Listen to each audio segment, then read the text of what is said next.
Hello and welcome to WhitTips. In this video we're going to be looking at the use of structure and how we structure a description within our creative writing, and in particular how we try and make our reader work through structurally planning. Structure is very important, as you can see here with this idea of building blocks.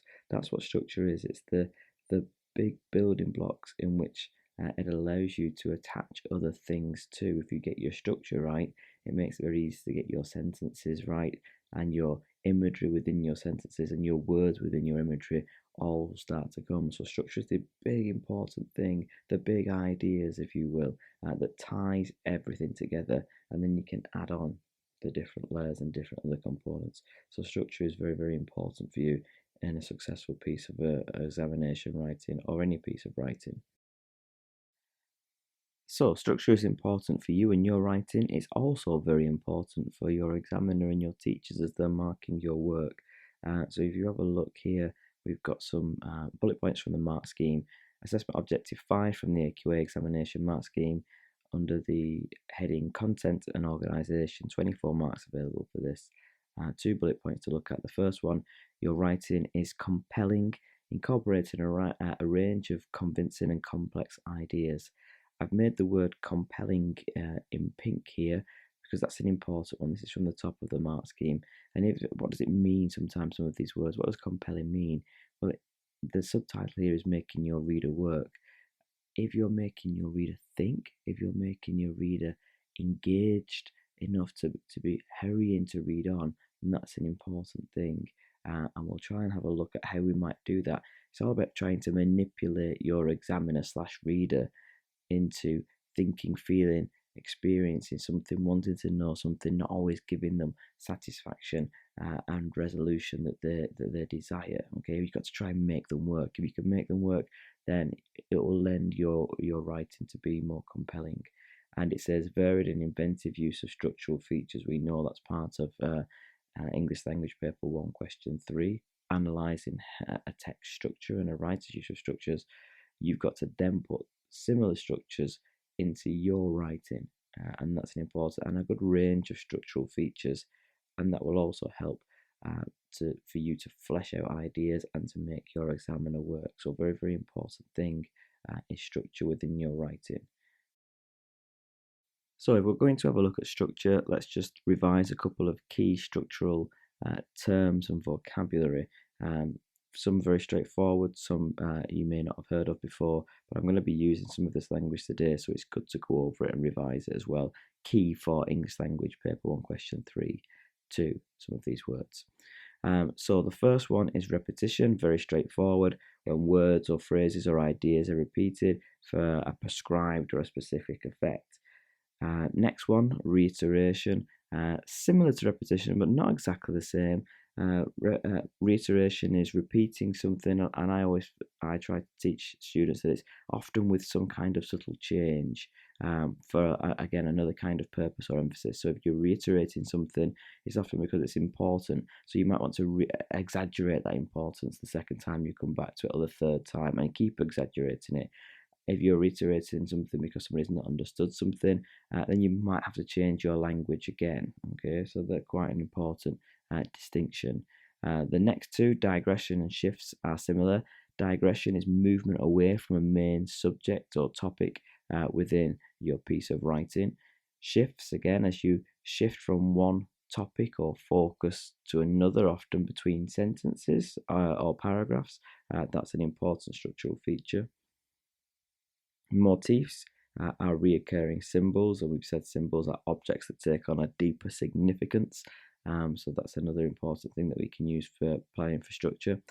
Withholding information can be very powerful within our writing. We mustn't underestimate this, but we must do it right. We can't just leave out massive chunks of information so that the point that we lose coherence. So there's a fine balance here. Sometimes you have to judge what it is that you want to withhold from your reader / examiner within your writing. And the last one there is reveal, and that is informing the reader of something that they did not know about a character or a situation, often that you've been building to. And if you've been building towards it within a short piece of fiction or description, we call that an epiphany as well, this kind of final reveal. Your teachers might refer to this as some kind of twist, I suppose, as well. So when you reveal that thing that you've been building towards, and that moment, that's at that kind of climactic point, wherever that might be within your description or within your narratives. So these are key, important pieces of structural vocabulary, and hopefully, like I say, you've been using these in lessons with English language paper 1 question 3. They need to come through into your writing now as well, and they will help us plan and become better writers if we can think about structuring our text through some of these words and techniques that's on this screen here now. So let's have a look at a typical brief that we might have. We've looked at these in different videos, so I can skip on quite a bit here. So underneath the dotted line that you can see, your school or college is asking students to contribute some creative writing for its website. Describe a beach at night as suggested by this picture. 24 marks for content and organisation, 16 marks for technical accuracy. We're going to focus on the organisation part. We're going to think, before we even start writing, how we're going to structure our piece of writing to try and make our reader do a little bit more work, try to compel them that little bit more. So that's what we're going to be looking at today. As you can see now, you've got the picture on your screen. It's a little bit bigger, so you can pause it, have a look at that, have a practice. Don't forget the things that we've been through in other videos, the hourglass formation. That might help you to plan what it is that you want to write, asking questions of it, splitting your picture up in some way, shape or form. Do spend some time either annotating or deconstructing or breaking up or questioning your picture to help you gather those ideas that you want, because describe a beach at night is quite a broad thing, okay? And there's many different beaches across the world that you could have. It's suggested by this picture. Doesn't mean that it has to be fully based on everything that you see in this picture. You can digress off little bits as well, okay? So do, as well as use this picture, try and think how you can be creative and manipulate it as well to be original, because that again will help you stand out and hopefully, or for all the right reasons, get more marks. So as you can see here, I've used some of those ideas to help me generate a bit more of a plan. I have deconstructed it, and I've tried to do this task that you're going to see today in 45 minutes. I did go ever so slightly over, and I have been back through and tried to proofread to avoid any glaring errors. But if I've missed any, do let me know. Then with this plan, first of all, as we've been saying in past videos, I've got my purpose here and I've got an idea. My idea that I've landed on is the fact that there is a female subject slash narrator who is the person that's looking at kind of this image that we can see here, and what she sees is a boy on the Ferris wheel that she's attracted to, and she gets nearer to him essentially, and she's obsessed with his face. So that's it in a nutshell. A little bit of my description, and the beach then, it's all set around the beach, and it's at night time, so that's where I try and link back to the brief, and again I've tried to do something original with it. So if we have a look here, my purpose and what I'm kind of crafting towards is I want my examiner or my reader, or you as readers, to try and at the end of this feel kind of sad, tragic, hopeless, just like the person that's looking here at this scene that we can see. So to start off with, I'm thinking, how do I hook my reader in? Well, I'm going to introduce this face on the Ferris wheel. Then I'm going to digress. I think it's quite an important and easy strategy to get good marks. Hook your reader in with a little bit of a problem, then digress straight away. And we'll look at that when we look at my piece of writing in a second. Then return back to the face before shifting, and as we return back to it, reveal the positive connotations of it, and then shift the focus from the face to the other people that's on the pier. Return back to the face, but this time it's gone.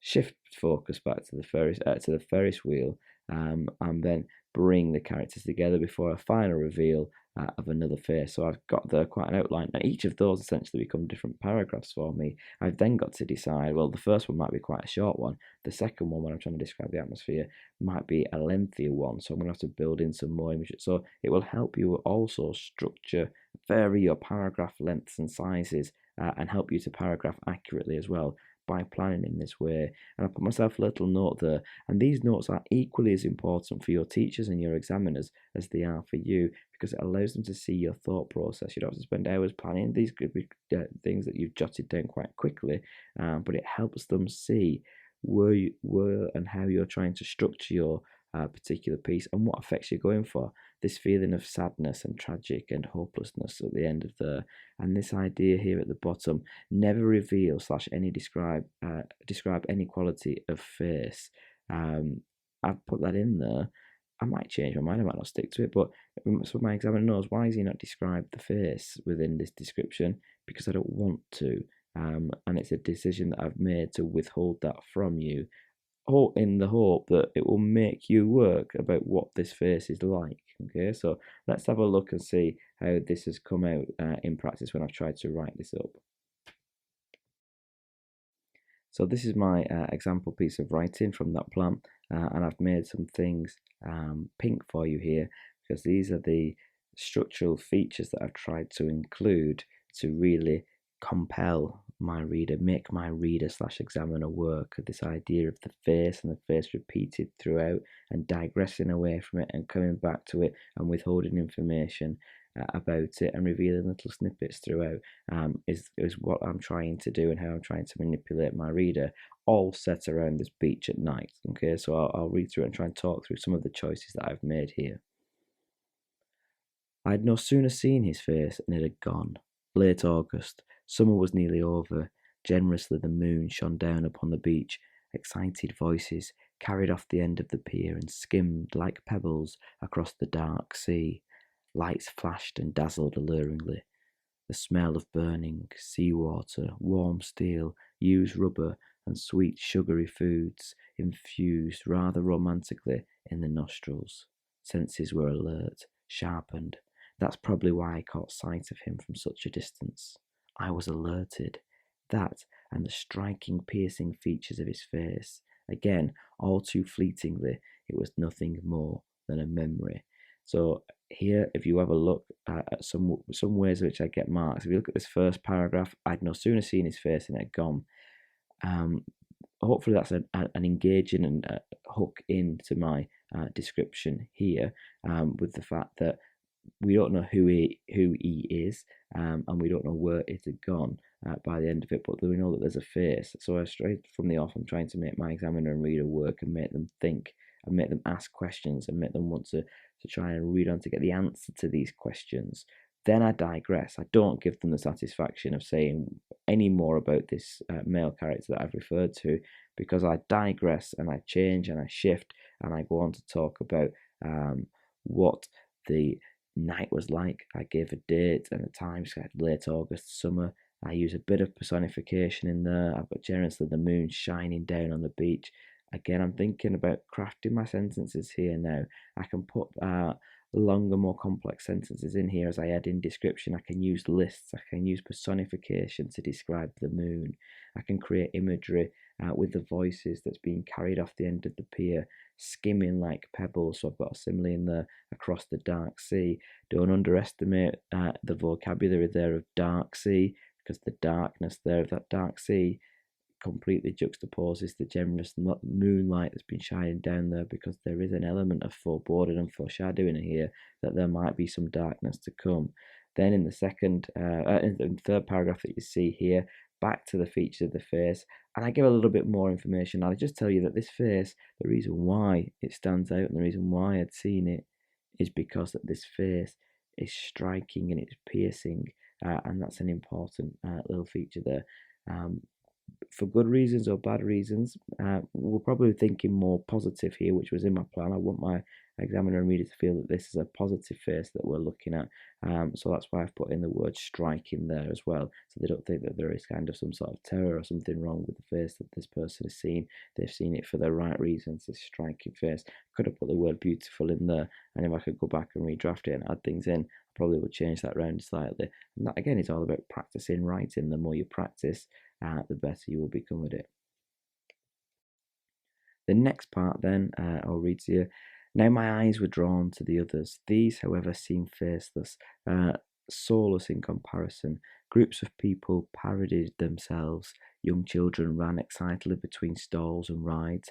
Their parents ambled behind, poorer and more exhausted than when they had arrived.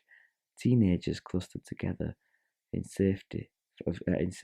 safety of groups to ensure that they could have as little fun as possible, and the stall holders and fairground workers feigned loud enthusiasm in their dirty denim outfits. I looked in the direction of the face, but it wasn't there. Was it gone forever? I shut my eyes hard, scrunching them together, hoping somehow all the dark pixels would align themselves and tattoo my inner eyelid with his face. No such luck. We look at these two paragraphs here.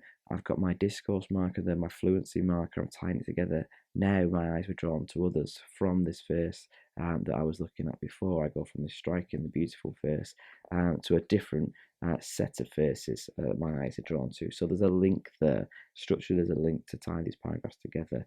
And then in this next one, you see it's quite a short-ish sentence, the first two. And then you can see there's really long sentence that comes here then as I build a list of what the groups of people are like. Again, with vocabulary here, people parodying themselves is a nice image, and there's some nice image here, and I am trying to be quite, I suppose, humorous and light-hearted in this paragraph, because it can't, we've talked in other videos about shade, light and tone. It can't be completely depressing and sad throughout. There has to be rises and falls in it. And here there's attempts at humour with teenagers trying not to have fun. And again, thinking about maybe a little bit of sympathy for these fairground workers and storeholders. The feigning, that word, that's effective vocabulary, feigning loud enthusiasm in their dirty denim outfits. It's their job. They seem enthusiastic, but it's feigned. It's not real. It's fake. So again, we get a little insight into some of the other characters that's in here. I looked in the direction of the face. I come back to the face. I've been trying not to mention it, this face in the next paragraph. I digress again. I don't give the reader what they want, which is to hurry along to when this person perhaps comes into close contact with this face. Or whatever may happen. Okay, I'm digressing all the time, making them wait to try and compel them.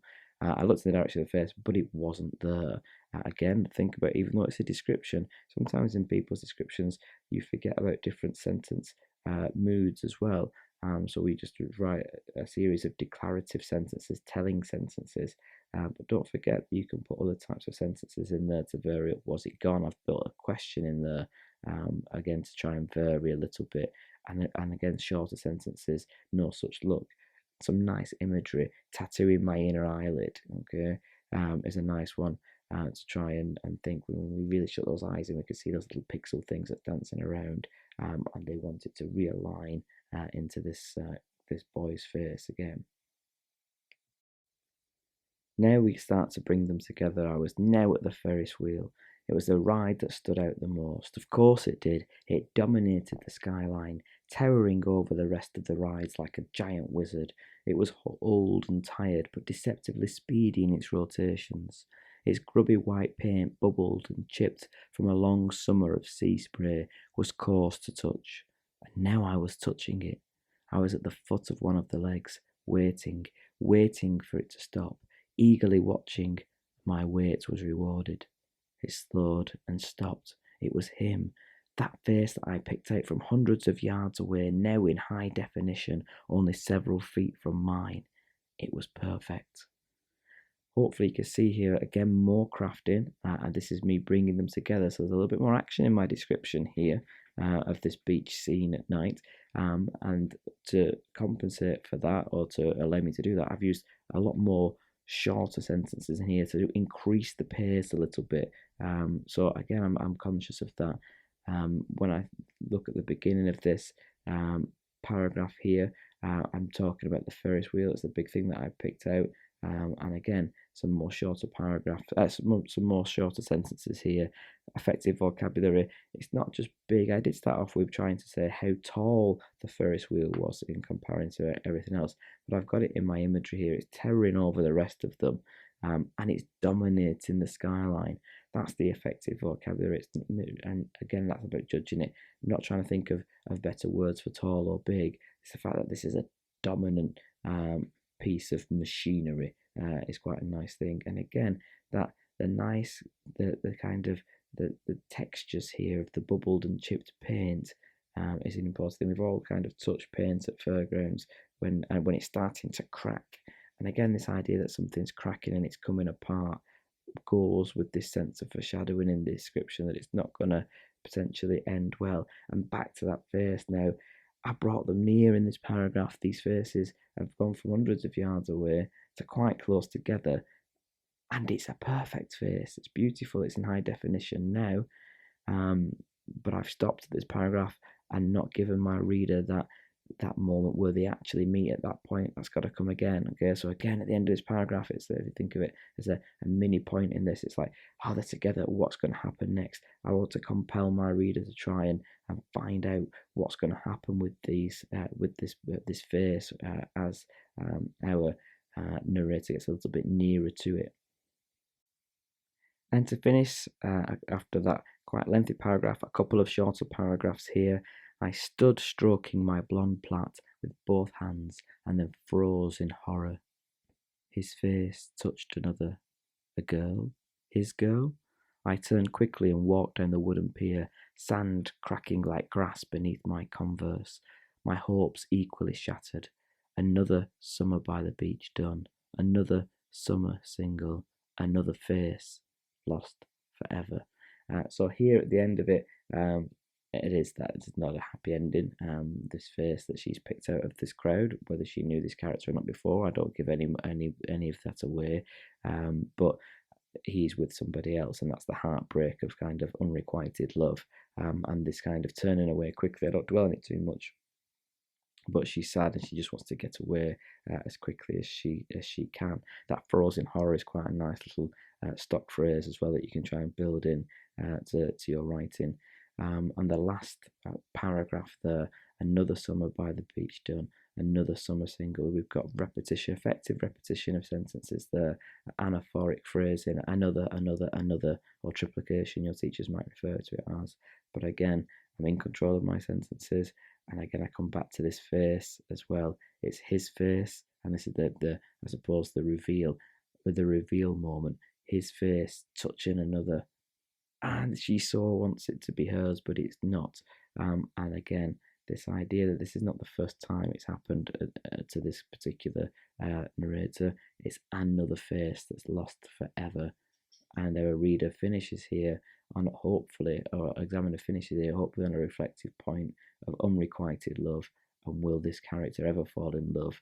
And it's all set around this beach scene at night as well. Okay, so hopefully that's helped me talk you through some of the choices that I've made and why I've made them.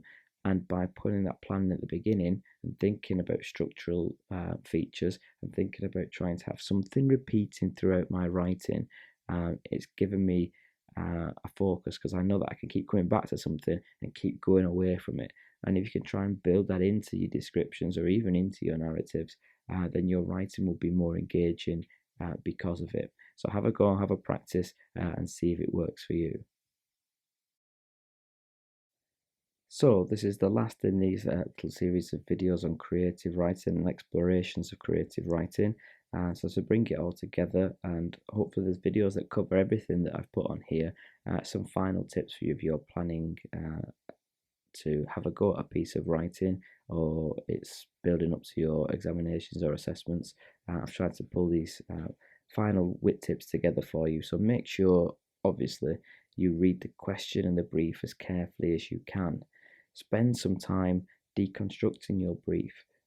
Have a look again and deconstructing your image as you're going to have a go at that task as well. And have a look back at those hourglass strategies, asking questions, breaking things up, using structure to plan whatever's going to work for you. You only know that by practicing, and that's very important as well. It's absolutely key that you make a plan. Doesn't matter if you stick to it, but you make it, and sometimes revisit it. and change it so your examiner knows your thoughts again before you start, in case you don't ever finish. For example, they know where you're going. For example, they might be able to understand your purpose should you just not quite be successful in pulling it off. Create imagery, very important. Your use of sensory description, figurative language, your similes, your metaphors, your personification. And again, for those aiming for those higher grades, not just creating imagery, but extending it within sentences and throughout paragraphs and throughout texts. Make sure you choose the right words at the right time, which is not always easy. But again, go back and have a watch of that vocabulary video, and hopefully that will help point you in the right direction. And again, have a look back at the example that we've just been through and think about what words are effective and what words you would change to make it even better. Try and have something that you're building towards and make your reader work. And that links into the second one.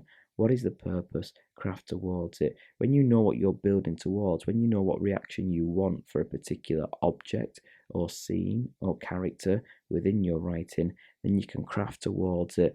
And the more you do that, and the more again that you, like say, you use these little structural techniques about having an object that you can digress from and then come back to, or reveal little bits about it throughout your text, then you will make your reader work, and they will be more compelled, and your marks will improve. Good luck in all your assessments. If there's any questions, then do ask a question in the comments box underneath, and I'll try and get back to you. Thank you.